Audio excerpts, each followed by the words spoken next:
Buenos días, mi querido Maxi Federico Anaya. En un momento más estará incorporando también David Peña. Federico, pues una gama amplísima de ángulos desde donde mirar, suspensiones de clases de distintas universidades en distintas entidades federativas en cualesquiera de la geografía, sea del norte del país, del centro o del sur del país, pues vaya que sí ha generado una sacudida ahí importante. Hace un rato acabamos de terminar la entrevista con Jorge Luis Sierra Guzmán, que no sé si la escuchaste o no, pero bueno, nos gustaría en un primer saque, Federico, en un primer saque, ¿qué es lo que más te llamó la atención, los puntos que tú consideras sustantivos que no hay que perder de vista de lo que sucedió en México el día de ayer con la captura y abatimiento del líder principal del cártel Jalisco Nueva Generación? Bueno, Ernesto Violeta, primero un agradecimiento por haber entrevistado a Jorge Luis Sierra, porque no hubiera podido contestar la pregunta sin haberlo oído primero a él. Mm. Eh, a la audiencia le pido que chequen muy bien un par de detalles que dijo Jorge Luis. Primero, que lo que estamos viendo hoy en acción es en parte el resultado de 6 años de estudio del cártel Jalisco Nueva Generación por parte de el sexenio de Andrés Manuel. Eso lo hemos dicho en otros lados, que es el trabajo de construcción de inteligencia, pero no nada más de la inteligencia como juego de espías y de agencias, sino de una inteligencia territorializada. Yo he hablado varias veces de las mesas de seguridad que se abrieron durante ese sexenio, de tal manera que hubiera información desde abajo, qué es lo que está ocurriendo. Y eso te permite un mejor control territorial. Ujú. Luego, segunda cosa, nos dice Jorge Luis que no hay forma de combatir este fenómeno, el crimen organizado, país por país, de manera aislada. Y mucho menos que sería ilusorio, ingenuo pensar que un bombardeo con drones o no drones va a resolver el asunto.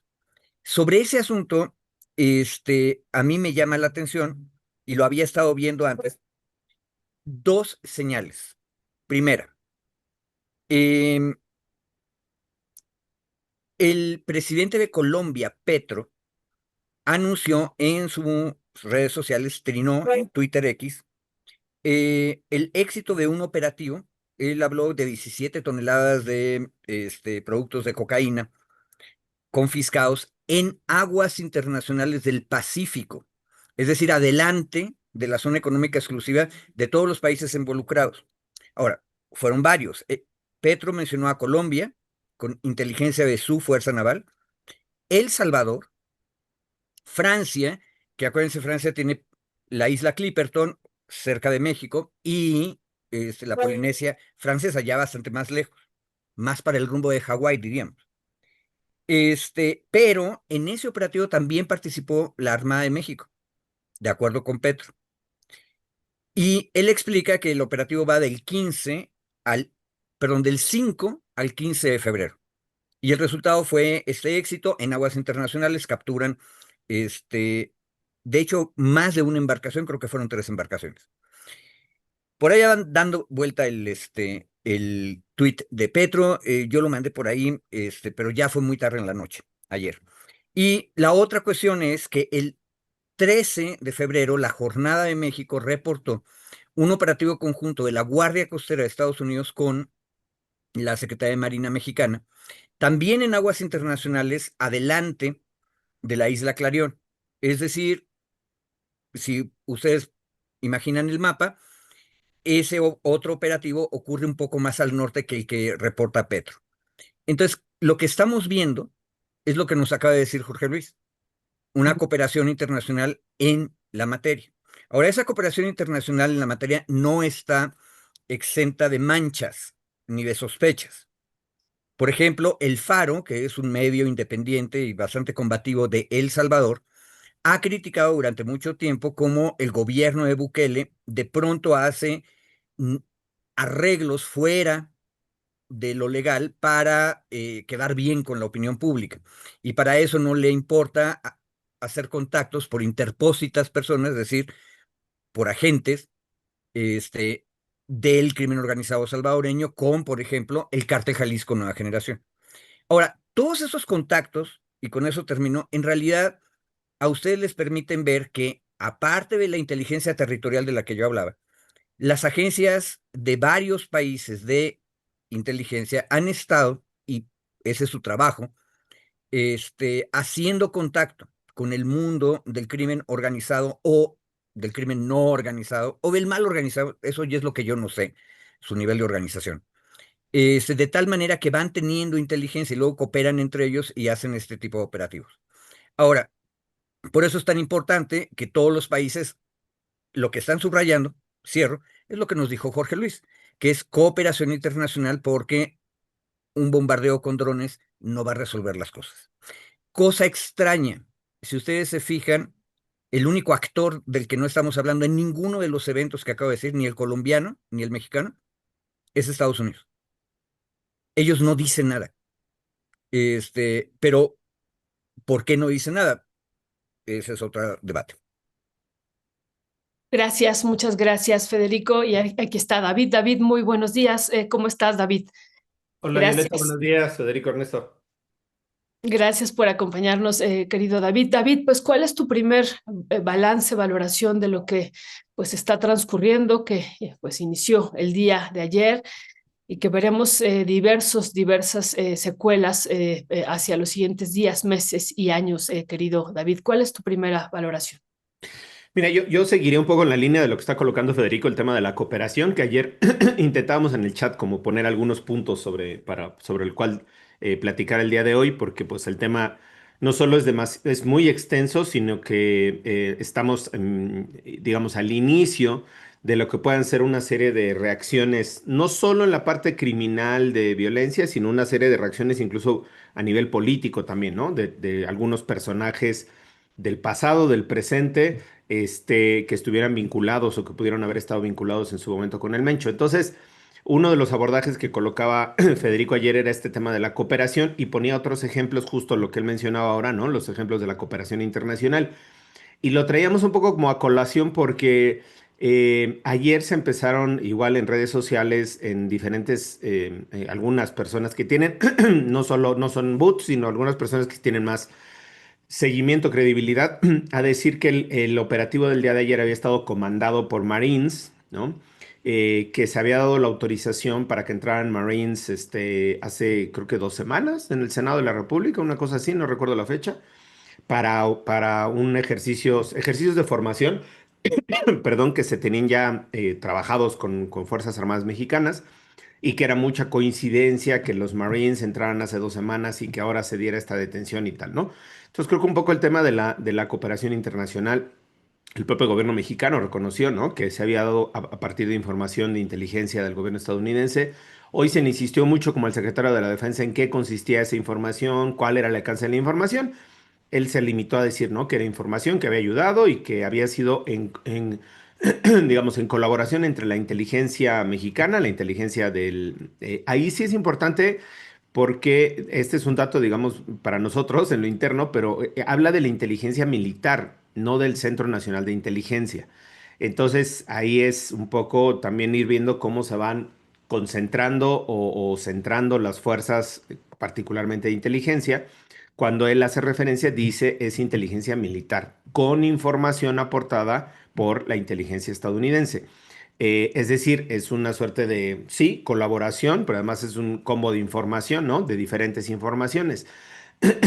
Que hayan participado en el terreno personajes o agentes estadounidenses es hacia donde se ha querido llevar la discusión, un poco como para reducir el efecto político digamos, la medallita, de la estrella, ¿no? De haber realizado un operativo y haber detenido primero detenido al Mencho y en el enfrentamiento, pues después muerto, ¿no? Creo que es una narrativa para reducir este impacto que pueda tener en términos positivos en la narrativa igual de seguridad y de combate a la delincuencia, y decir no fue el gobierno mexicano, sino fue el gobierno estadounidense quien hizo este operativo, quien lo organizó y quien lo ejecutó. ¿No? Un poco, insisto, como para reducir el punto bueno o la buena acción, digamos, buena acción en términos de combate a la delincuencia que se tuvo el fin de semana. Y yo cerraría justo con ese tema de cooperación porque al final estos ejemplos que nos decía Federico van mostrando cómo sigue habiendo cooperación o cómo se amplía quizá la cooperación con otros países con el combate a las drogas. Y no es raro, yo no veo que sea raro o increíble que es para este objetivo, que era el principal objetivo generador de violencia, el líder del cártel más importante, ahí Jorge Luis todavía nos decía, ¿no? El más importante de los más importantes junto con Sinaloa, no hubiera habido esta colaboración, porque además era interés del gobierno estadounidense también combatirlo, detenerlo. Había una recompensa por su captura también en Estados Unidos. Es decir, había intereses estadounidenses en la captura del Mencho. Creo que, insisto, el pensar o el descalificar que por esta colaboración de información o de operación logística o de, digamos, operaron, organizaron el ataque en el territorio.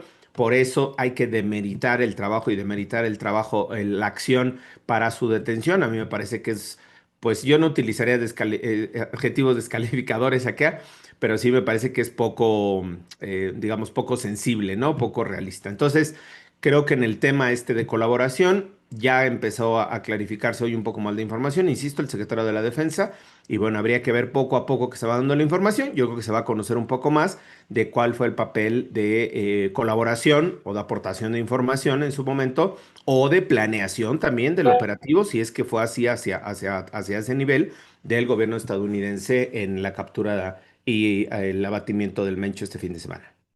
Ya. Gracias, David, gracias y buenos días.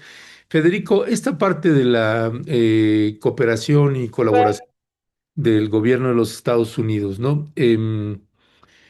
Bueno, yo creo que hay eh, la oposición a veces en esta parte que señala David de querer demeritar el trabajo en este caso, el ejército mexicano, porque aquí también quiero llamar la atención en algo. En otros operativos y acciones que han estado interviniendo integrantes o secretarías de seguridad del Gabinete de Seguridad Nacional, aparecen conjuntamente. Guardia Nacional, Ejército, Marina, Secretaría de Seguridad Pública, Fiscalía, etcétera.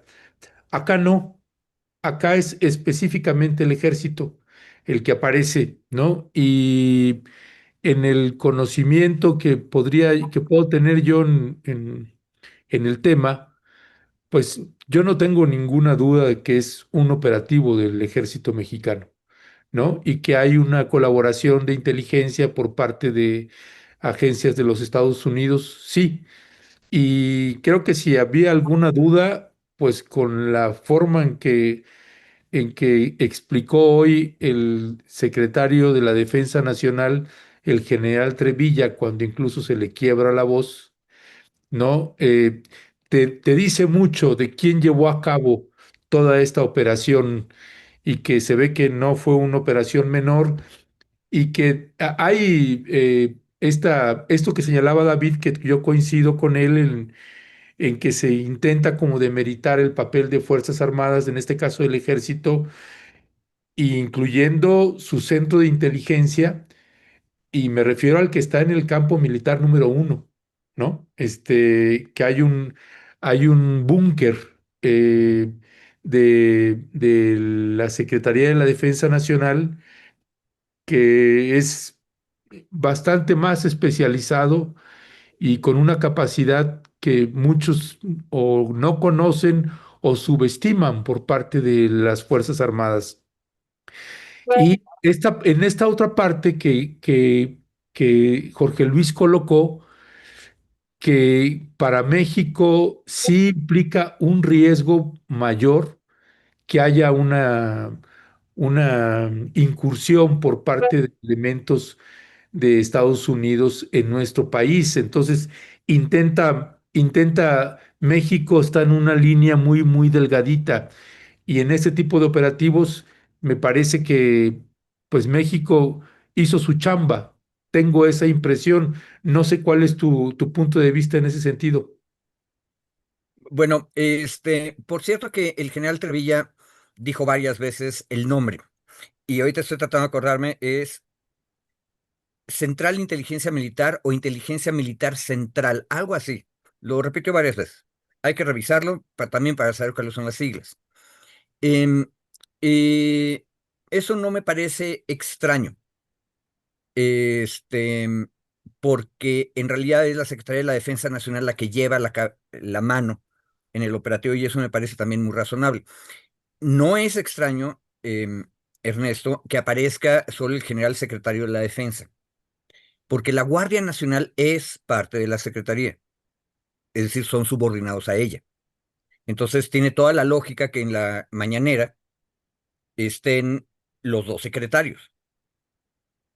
Ojo, ahí faltaría uno en la lógica que acabo de decir, que es el secretario de Marina, pero la audiencia conoce mi opinión en el sentido de que la Marina Armada de México también debería ser parte de la Secretaría de la Defensa Nacional y todos deberían tener un mando civil. Pero a mí no me parece extraño que tengamos aquí una agencia del ejército fuerte, pero sí recomendaría que la audiencia regrese a la sección de este programa donde se transmitió la mañanera, porque hay un momento donde Trevilla, respondiendo a preguntas, explica un poco cuál es el estado en que se encuentra ahorita el despliegue de la Guardia Nacional, que es uno de los cuerpos militares dentro de la Secretaría de la Defensa Nacional. Y dice que ha sido complicado y que todavía no terminan de organizarse bien. Y nada más recordar una cosa, ya en este momento, el estado de fuerza, es decir, la cantidad de tropas que tiene la Guardia Nacional, es muy similar o está muy cercano a lo que tiene el ejército, que es el otro cuerpo militar dentro de la Sedena. Y eso implica para la Secretaría de la Defensa Nacional un cambio de organización. Y creo que lo que dijo Trevilla hoy tiene que ver con eso. Ahora, estos dos cuerpos, el ejército y la Guardia Nacional dentro de la Sedena, e igual tanto las flotillas de nuestra Marina de Guerra, como el más pequeño cuerpo de infantes de marina de la Armada, tienen que estar coordinados con la Secretaría de Protección Ciudadana, que es civil. Entonces, em, creo que tenemos que empezar a entresacar de los hechos qué es lo que está ocurriendo. Uno. Y la otra cosa, el otro evento internacional que ocurrió en este mismo contexto es la reunión de Fuerzas Armadas con el Comando Norte en Washington. Y ojo, yo aquí sí vería una cosa. Fíjate, si hubiera estado en la entrevista, le hubiera preguntado esto yo a Jorge Luis. Entonces, ahí la dejo a ver si él puede contestarla después. Porque parecería que en Estados Unidos, que no han dicho ellos mucho del operativo de ayer, lo que tenemos es, por un lado, los técnicos especialistas, que son Fuerzas Armadas que se reúnen con sus pares de toda Latinoamérica y se ponen de acuerdo, y por lo que vemos, están coordinándose, por lo menos en el Océano Pacífico, aguas internacionales. Y por el otro lado tienes a los políticos civiles republicanos trompianos que lo que quieren es el escándalo de los bombazos, los drones, los rayos láseres que atacan a los globos en El Paso, Texas. Ojo, el incidente de que cierran el movimiento en el Aeropuerto Internacional del Paso, que también afectaba ese movimiento al aeropuerto de Ciudad Juárez, ocurrió al mismo tiempo que estaban reunidos los militares en Washington, los de toda Latinoamérica. Entonces, yo creo que ahí estamos viendo dos lados del lado norteamericano. El técnico militar, y creo que eso tiene que ver con la cooperación de la que hablé al principio, y el otro, que son este, los acólitos cortesanos del tirano Trump, que lo que quieren es el escándalo y el ilusorio e ingenuo bombardeo del que nos hablaba Jorge Luis. Así es, Federico. Pues le damos la palabra a nuestro querido David. David, en términos de la situación que tú planteas de cooperación, ¿no? Que también hay todo un debate si es cooperación o si en el marco también de las presiones de Donald Trump, pues hay una especie de subordinación y que estamos respondiendo también pues a estos intentos y estos amagos, ¿no? De avanzar vía terrestre por parte de los Estados Unidos para pues capturar a estos terroristas, como los ha nombrado también el gobierno de Donald Trump. ¿Qué tanto estamos también en este, pues en este contexto, ¿no? Y que estamos respondiendo en este momento pues también en el contexto de la presión de los Estados Unidos, David?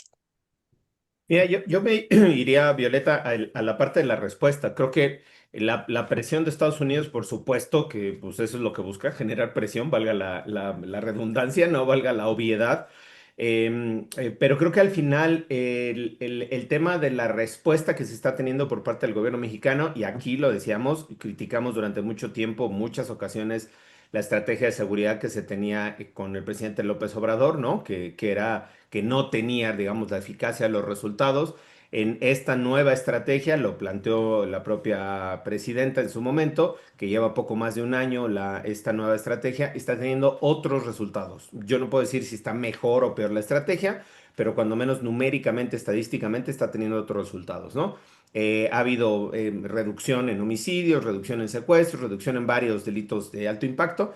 No implica que se haya ganado el combate a la delincuencia, ni implica que el país se haya transformado radicalmente, pero cuando menos implica que hay una reorientación en la parte de la estrategia. Y creo que parte de la reorientación tiene que ver con esto, sí, la presión internacional, la colaboración internacional, pero creo que tiene que ver también mucho con el tema de lo discursivo. Narrativamente era uno de los temas y sigue siendo uno de los temas muy sensibles de la 4T, el tema de seguridad.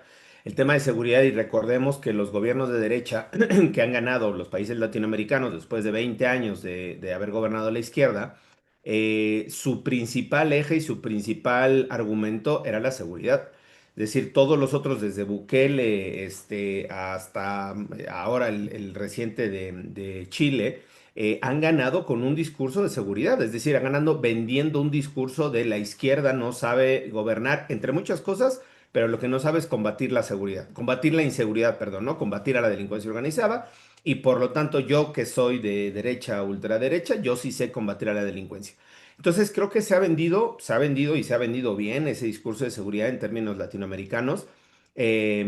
Haciendo un paralelismo, también lo vendió Trump en su momento, ¿no? Hay que bloquear, cerrar la frontera, los criminales, los aliens, la droga, es decir, otra vez el discurso de seguridad. Entonces, creo que sí responde la acción de gobierno, responde a una estrategia diferenciada, a un cambio de la estrategia, a una presión internacional, creo que sí, es uno de los factores, pero también a una presión interna, insisto, adelantándose o avisorando que uno de los nichos donde se pueden refugiar la derecha o la ultraderecha en los próximos, en el próximo periodo electoral, digamos el 27 o el 30, va a ser justo el tema de seguridad. Y además, yo añadiría otro, sí, pues porque tienen un legítimo interés en reducir las cifras de delincuencia, reducir, minimizar, digamos, los efectos de la delincuencia, ¿no? Yo creo que tendrían esos tres o cuatro factores. Yo no colocaría solo o únicamente como el tema de la presión internacional.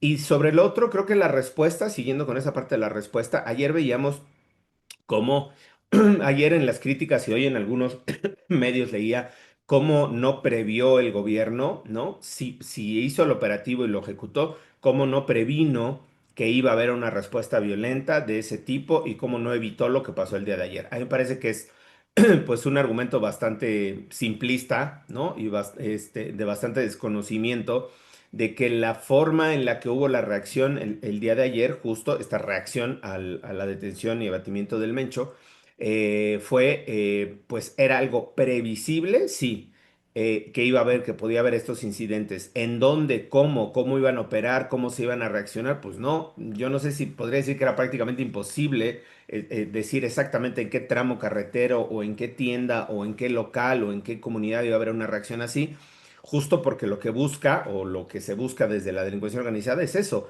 generar el terror, generar la reacción de la sociedad, el temor en la sociedad de forma espontánea, de forma, digamos, sin que tú te lo estés esperando en un centro comercial o en un Oxxo, en una tienda o en una gasolinería, llegan y hacen un acto de este tipo, ¿no? Entonces, creo que esa es la segunda parte, la forma de la reacción. Ayer no hubo reacción para el tema de los bloqueos, más bien hubo contención conforme se fueron dando varios de los bloqueos carreteros que fueron, según un informe que nos pasó Federico ayer, de una... Es consultoría, ¿verdad, Federico? Lo que nos pasaste ayer es... Aparentemente. Ok. Según, bueno, citando a este informe, o más o menos, de los medios de comunicación dijeron como 130 acciones de bloqueo carreteros y en caminos rurales y en diferentes partes del país. Entonces, bueno, creo que la reacción igual, decía yo, fue de contención, no fue una reacción preventiva, porque me parece que hubiera sido muy difícil armarla, fue una reacción de contención.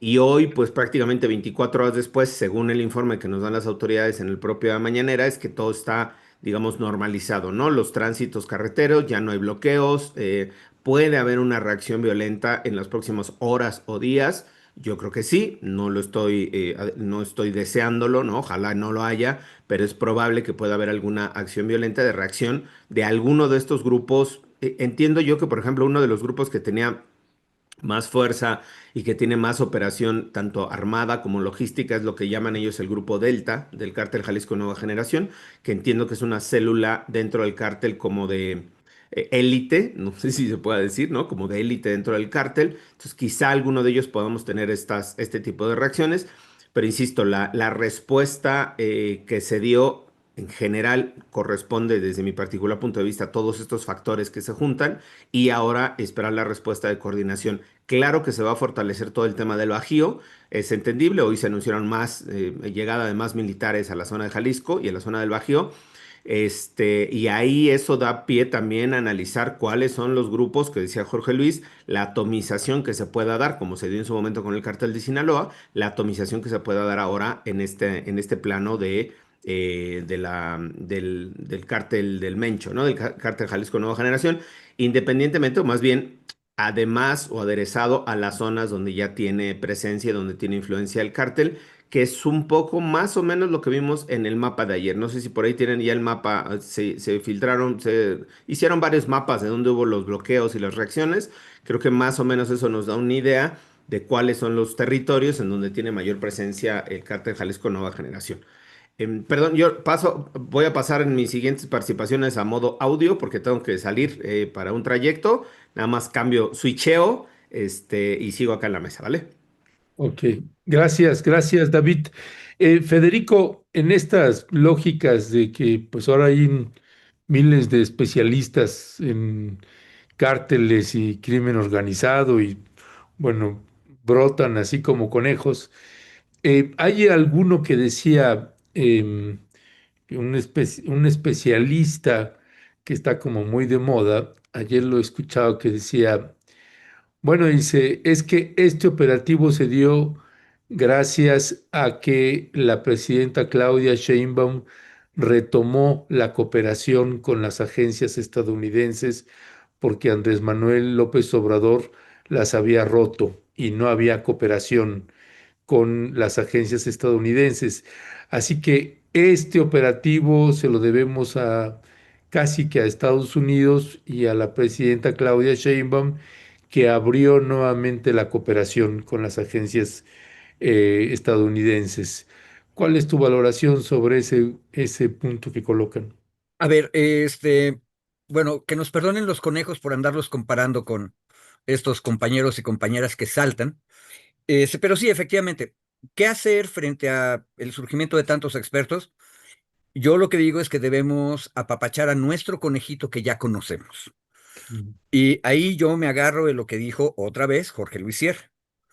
Eh, y nos dijo dos cosas en la entrevista ahorita con ustedes. Una, que el Estado mexicano tiene una capacidad de fuerza y de despliegue de fuerza inmensamente más grande que cualquier cártel. Ahora, mi opinión sobre eso es que el problema que habíamos tenido era que no tenía control territorial, mientras que los muchos, pocos o nadie sabe cómo organizados cárteles, porque ahí tenemos la gran cantidad de conejos de los que tú hablas, sí tenían cada uno de ellos control de territorio. Y a mí me parece que lo que ocurrió en realidad, y esto es para contestar a estos expertos o nuevos expertos que mencionó David hace un momento, que decían que qué bueno que ya cambió la estrategia de Andrés Manuel a Claudia. Yo en realidad lo que veo es dos pasos de la estrategia. Una es desplegar una territorialidad de seguridad que tiene que ver con las 288 mesas de paz que corresponden con los cuarteles de la Guardia Nacional, por cierto, y a partir de ahí tener inteligencia territorializada, saber qué es lo que está pasando. Y lo que nos dijo ahorita Jorge Luis, 6 años de estudio sobre qué es el Cártel Jalisco Nueva Generación. Uno. Luego, el despliegue y llevar a cabo operativos específicos. Detalle interesante, ahora sí que háganle rewind a la entrevista de Jorge Luis, y Jorge Luis de repente dijo que eso permitió después que se vayan haciendo extracciones. Yo, es mía la palabra, extracciones, pero en las extracciones incluyó al Mayo, que, no sé, hay que invitarle un café a Jorge Luis porque ahí hay otra cosa. En el misterio del Mayo, una de las cosas que pudo haber pasado es que la inteligencia mexicana civil y militar de repente vieron pasar la conspiración. Y a México en ese momento le convenía tener al Mayo extraído y al presidente Biden llevándose la medallita de habérselo llevado. ¿Por qué? Porque estábamos a la mitad de la elección de Estados Unidos y la verdad, nadie lo dudará, siempre era mejor Kamala Harris que Trump. Entonces, en eso que acabo de decir yo es una posible explicación de las cosas. Habría que preguntarle a Jorge Luis por qué él incluyó la extracción del Mayo entre los resultados del estudio sobre el narcotráfico que él mencionó. Pero a lo que voy es a esto. A mí me parece que no hay tal eh, debilitamiento, que es lo que quisiera la derecha. Dejamos de cooperar con las agencias de inteligencia de Estados Unidos. Yo más bien diría, México puso algún orden en la acción de las agencias de inteligencia de Estados Unidos, que antes, acuérdense, nos regalaron el Rápido y Furioso, que ni les funcionó en sus términos, ni terminaron de aplicarlo bien de este lado de la frontera. Entonces, ese tipo de colaboración es mala. Se les puso un hasta aquí, se les obligó a informar y seguramente siguió habiendo comunicación para que hubiera mejor colaboración. Ahora, hechos son lo que importa, ¿no? Las buenas intenciones. Hasta ahora, nadie ha dicho que no sea verdad que la Guardia Costera de Estados Unidos y la Marina agarraron 500 kilos de cocaína ahí más adelante de la isla Clarión. Y ojo, eso no está en contra de la política mexicana de no vamos a permitir que haya operativos en nuestro territorio. Es una cosa más interesante todavía, Ernesto, por cierto, y con eso cierro. Es las Fuerzas Armadas mexicanas operando fuera del territorio en colaboración con otros estados para detener el flujo de narcóticos. Y ahí agarro a Petro, porque Petro dijo, México, Francia, Salvador y Colombia, agarramos a otros 700 kilos de coca un poco más al sur en aguas internacionales. Ojo, Petro dijo, y nos lo explicó, fue de las cosas que fue a decirle a Trump ahora que lo visitó. En lugar de estar echando insecticida, venenos y atacando a los campesinos que están sembrando la planta de coca, lo que tenemos que hacer es detener el flujo de la cocaína ya procesada y que fue procesada por el arreglo narco de las élites colombianas. Ese es un cambio en la política antinarco en Colombia y tiene que ver con, por cierto, métanse a internet, de repente en algunas de las revistas supuestamente especializadas en asuntos militares que yo no sé, otra vez hay que preguntarle a Jorge Luis, ¿en quién podemos confiar ahí? Pero había habido rumores de que Colombia estaba comprando navíos, etcétera. Eso parece corresponder con mayor actividad para detener los embarques de cocaína ya procesada.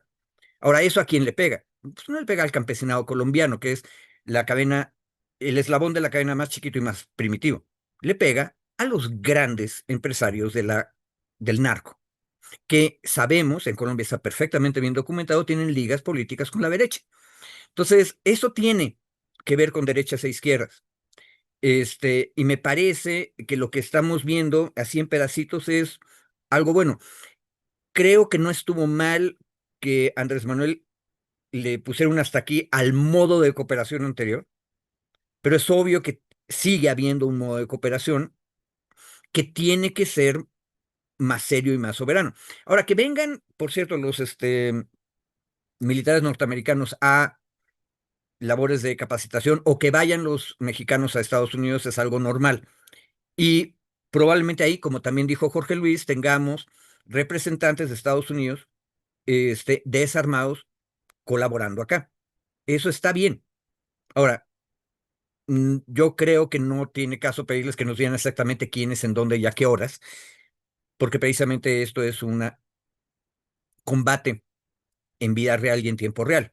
Pero bueno, ya, es lo que yo diría. No me parece que sea tan feo, como bien dice David, la derecha está exagerando lo que nos está contando. Gracias, gracias Federico. Y bueno, pues David, esperamos que andes por ahí. Ya no te vemos, pero creo que ya estás en modo escucha. Sí, ya está en modo escucha. Gracias, Sí, ya David. estoy Además, acá en oye, que modo escucha. se ha Sí, manifestado. ya se manifestó. Sí, gracias, David. David, en esta parte, siguiendo también con la parte de la cooperación e insistiendo un poco en esta parte de el monstruo de mil cabezas que es el cártel Jalisco de Nueva Generación. Y pensando en la parte que hemos comentado desde el inicio del programa, en la parte financiera, pero ahora en la inversión que ha hecho también el cártel ya en la parte de las criptomonedas y en la banca internacional y que se mueven por ahí de una manera pues muy, muy intensa, incluso el cálculo de la fortuna también por eso es difícil hacerlo.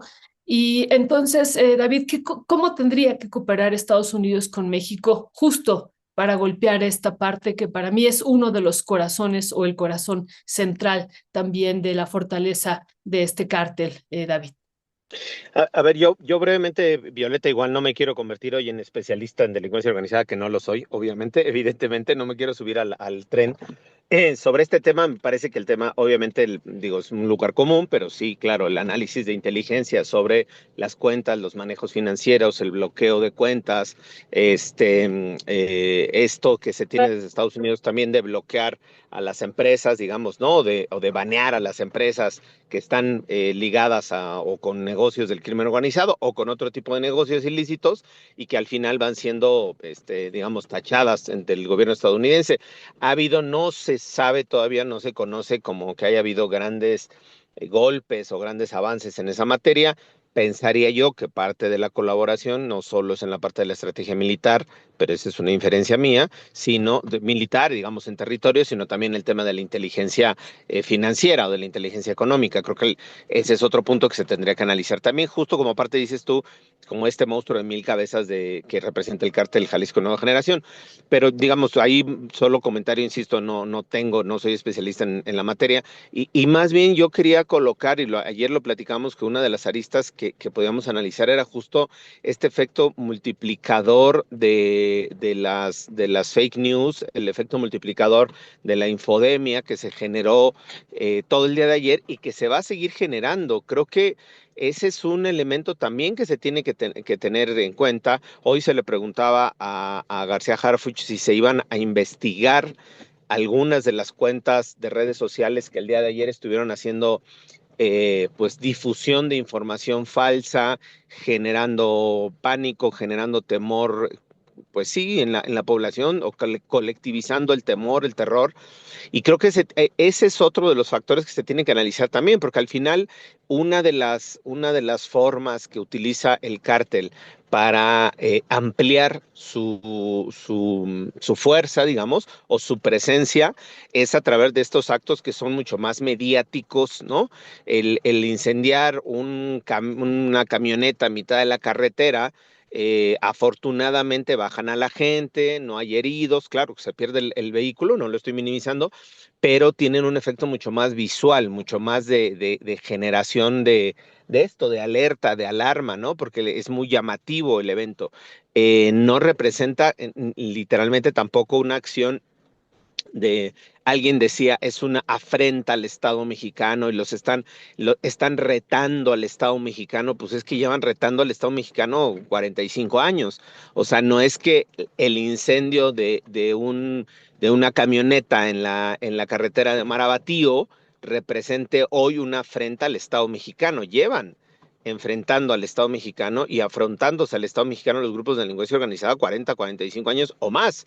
Entonces, creo que el efecto multiplicador que genera este tipo de noticias o la difusión de las noticias falsas, creo que ahí sí se tendría, yo no sé si haya algo ya, según la respuesta que hoy dio García Harfuch, entiendo que no han hecho un análisis todavía de esa parte porque él dijo, pues veamos incluso a ver qué cuentas, cómo están difundiendo, no sé qué, y que proceda Alguien le preguntó si habría una investigación en policía, ¿cómo se llama? Cibernética, y él dijo que lo iban a ver, ¿no? Entonces, yo no estoy diciendo, censura las redes, censura las cuentas, ¿no?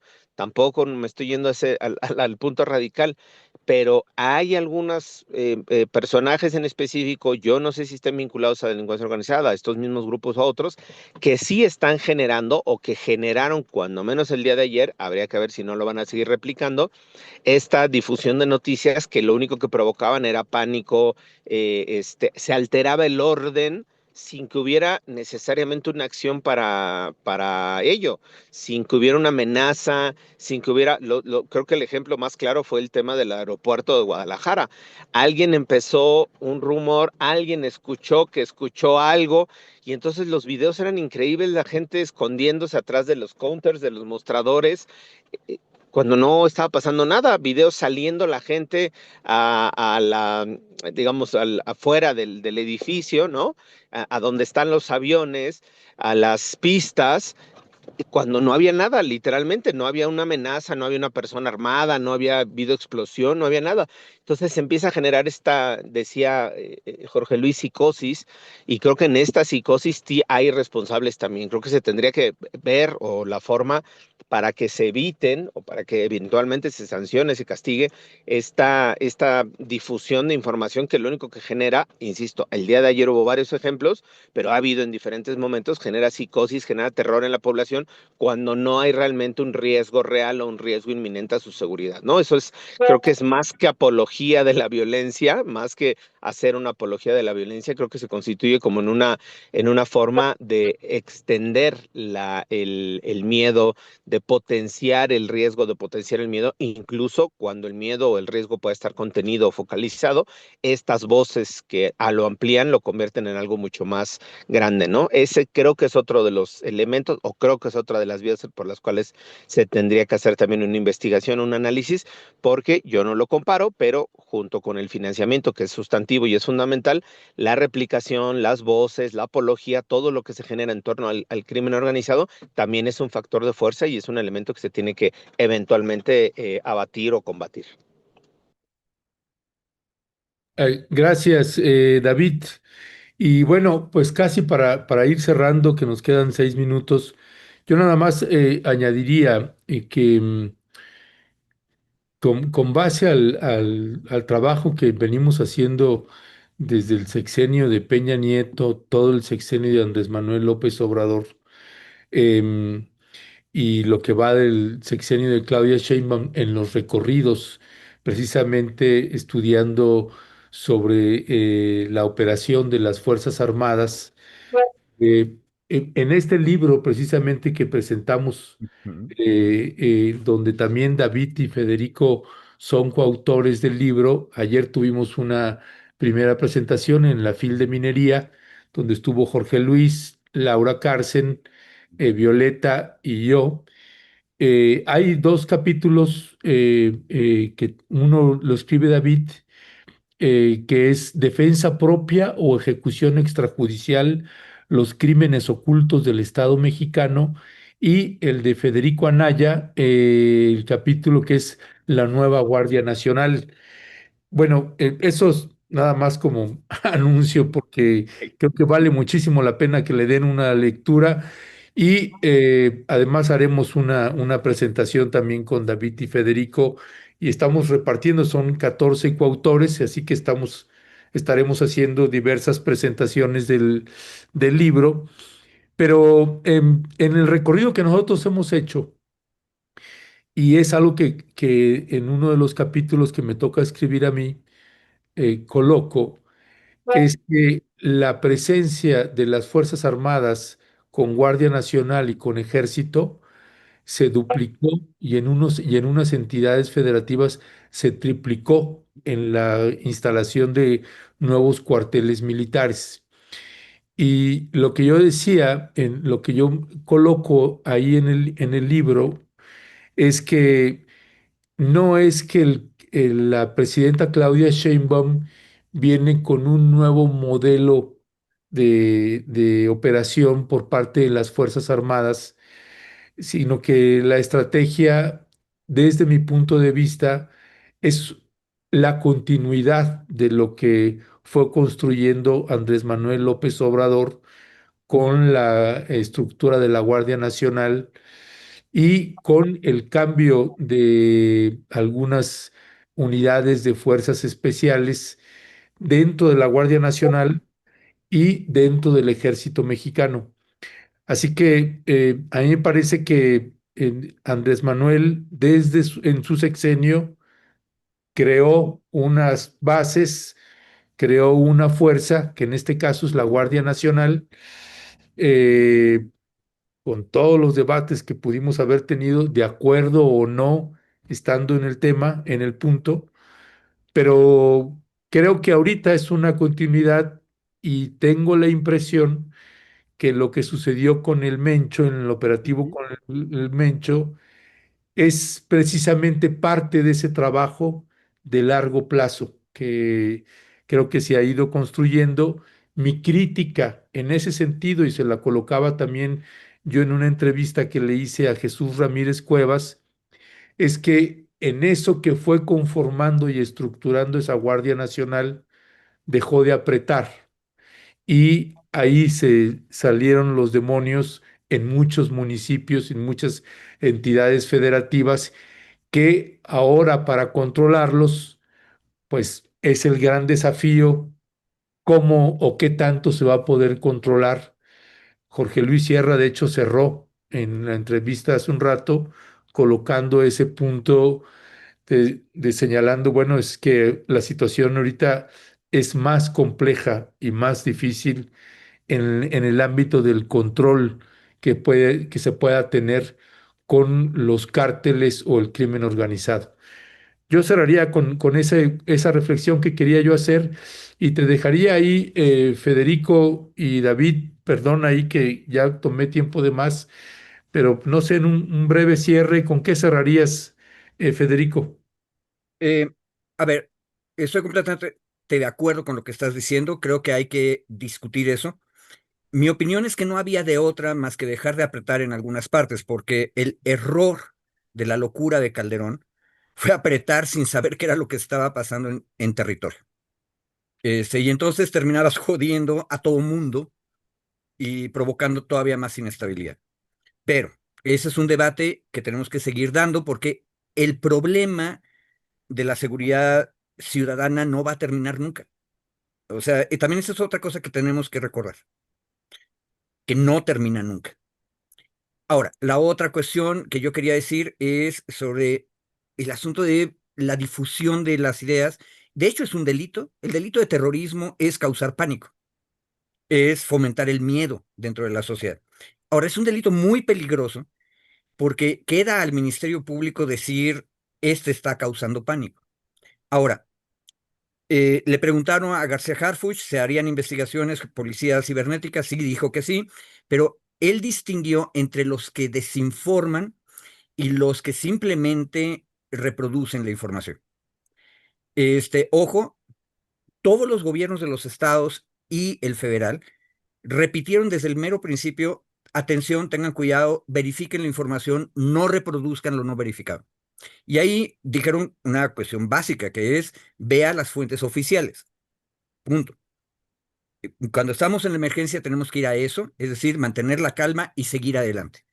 Pero Alberto Escontría, que se ha dedicado a revisar cómo se reproducen luego estas cosas en Twitter y en los trinos, descubrió una cosa interesante y por ahí posteó la idea.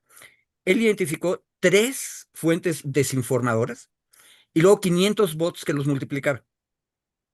Pero cuando presentó sus gráficas, lo interesante es que el efecto que tenían en la población general era muchísimo más alto. ¿Por qué? Porque el miedo sí es un sentimiento real, está ahí. Entonces la gente oye alguna cosa, la verifica o no la verifica y le da miedo. Ese tipo de análisis hay que hacerlos de manera más sistemática y los tiene que hacer la autoridad. Ahora, mi opinión es, por supuesto, que no puedes meter o iniciar una acción legal en contra de todos y cada una de las personas que le hayan hecho o que hayan visto el trino o que lo compartan. Eso sería completamente imprudente. Pero sí debes ir a ver por qué hay 3 desinformadores que están sacando la información falsa. Ahí sí. Y hay que ser muy específicos y tener mucho cuidado. Aquí siempre es mejor, como dijo David hace un momento, no llamar a la censura, sino llamar a que seamos disciplinados como sociedad y no escuchar a los 3 desinformadores. Si no vas a evitar que ellos digan, después puedes decirles que deben tener cuidado y no ser irresponsables, y luego ver si hay algún tipo de conspiración detrás de ellos, pero eso es muy complicado, y cuando estamos todos electrizados por el evento, yo creo que es el peor momento para tomar decisiones sobre eso. Nada más hay que documentar y luego pensar con calma. Sí, gracias, Federico. Sí, también preguntarse para qué hacen esa desinformación, ¿no? ¿Cuál es el objetivo? Qué es lo que pretenden? Y eso es también parte de lo que estábamos viendo ayer y cuestionándonos. Pasamos, gracias, Federico, le pasamos la palabra a David para que cierre. Y también, David, esto de la infodemia también pegó a las universidades, ¿no? De repente yo escuchaba en la mañana que decían todas las universidades del país cerradas. Yo decía, ¿cuáles todas las universidades del país cerradas? No sé, entonces de repente también esta información toca a este ámbito educativo. Sí, justo lo que decíamos en este, agradezco a Federico la puntualización, justo igual era, no es hacer una cacería de brujas literal, ¿no? Sino hacer un análisis mucho más detallado del efecto que están provocando unas cuentas en específico, por qué, hacia quién, para dónde, ¿no? Creo que eso sí, eventualmente en algún momento, no ahorita que la crisis todavía estamos en espera de otras reacciones o de posibles reacciones del cártel, yo creo que eso pasa a un segundo plano, pero sí tendría que analizarse. Y justo ahora retomando lo que colocaba Ernesto sobre el libro, que por cierto, cómprelo ya, adquiéranlo en su librería más cercana, en su librería de confianza, haciéndole acá promoción. Ahí el texto que me tocó a mí desarrollar era justo lo que, digo, trayéndolo a lo que pasó el fin de semana, es legítima defensa cuando hay un enfrentamiento o ejecución extrajudicial. Y trayéndolo al plano de lo que ocurrió el fin de semana, los informes oficiales nos dijeron que del operativo hubo 25 bajas del lado de las Fuerzas Armadas, tanto en el lugar de los hechos como en la periferia y en otros lugares, digamos, porque hubo un ataque a un convoy de la Guardia Nacional, donde murieron creo que 5 o 6 elementos, no estaban en la zona del operativo, pero fueron asesinados también. Digamos, 20 o 25 bajas en el lugar de la intervención frente a las 3, creo que fueron 3 personas que murieron, ¿no? Las que estaban heridas, fueron 4 detenidos y 3 heridos, entre ellos el Mencho. Ahí es un poco el análisis que hacía yo en el texto, recuperando el texto del libro, que era cuando en un operativo hay 0 bajas del lado del Estado, digamos, del lado de los elementos de la fuerza del orden, es presumible que se trató de una ejecución extrajudicial y no de un enfrentamiento. En este caso, justo lo que estamos viendo es, pese a lo exitoso que pudo haber sido, a la planeación, a la información estadounidense, hubo cuando menos, no estoy minimizando, cuando menos 25 bajas de elementos castrenses o elementos de la Guardia Nacional en torno al operativo del Mencho. Entonces, ahí hay que matizar, digamos, ¿no? Alguien empezó a decir igual ahí en redes, ejecutaron al Mencho, ¿no? Ejecutaron al Mencho de acuerdo a la narrativa de las autoridades. se dio este enfrentamiento, él resultó herido y murió en el trayecto, ¿no? No hay otro elemento que podamos presumir que fue una ejecución, sino que fue un enfrentamiento, y resultó herido y falleció. Pero sí es importante igual recordar 25 personas, 25 hombres y mujeres que fueron asesinados en el enfrentamiento del día de ayer.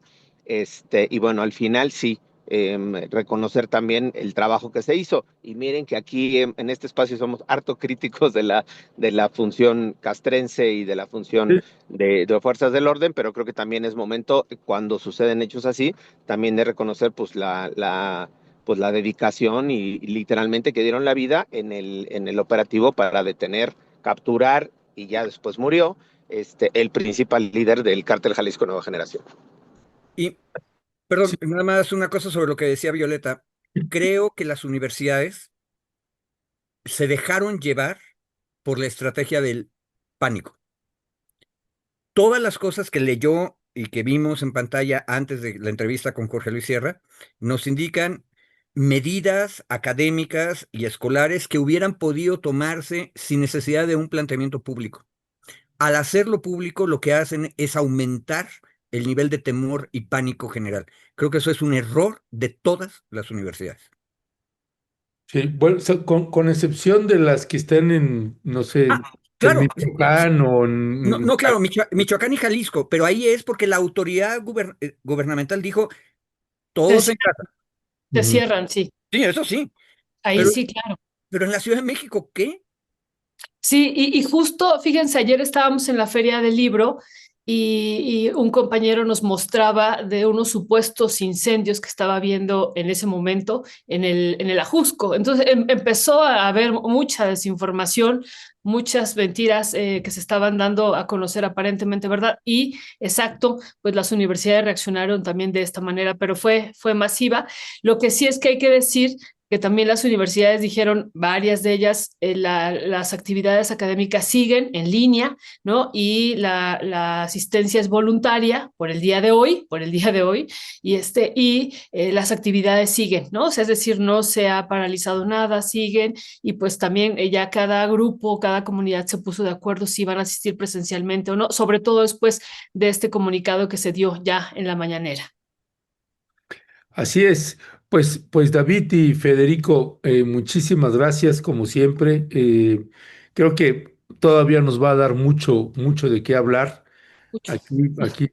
Aquí por lo pronto, creo que hay elementos importantes que les agradecemos que hayan colocado. Y con respecto del libro, y esto que señalaba David, eh, de lo que él está exponiendo en su capítulo y lo que vamos exponiendo todas y todos, incluyendo Violeta, Federico y todas las y los coautores, es que, por ejemplo, ayer en la FIL de minería, pues algunos, no, es que sí, el ejército, esto.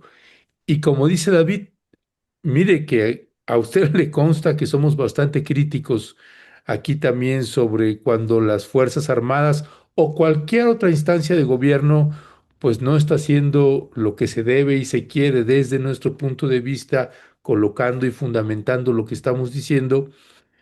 Pues no tenemos ningún interés en lo absoluto en este libro en estar atacando o denostando a las Fuerzas Armadas. No, es una instancia, es una institución, son instituciones que van a seguir siempre en nuestro país y que lo que intentamos es poder abrir un espacio de diálogo y que se pueda ver un análisis, debates, discusiones de pues qué queremos de las Fuerzas Armadas y que se le dé una oportunidad a la palabra y que se les pueda regular también de muchas maneras. En fin, es un tema que da para mucho, pero David y Federico, como siempre, muchísimas gracias. Fuerte y fraterno abrazo. Hasta luego. Gracias a ustedes, saludos a toda la audiencia, gracias. Fuerte Gracias. abrazo, gracias.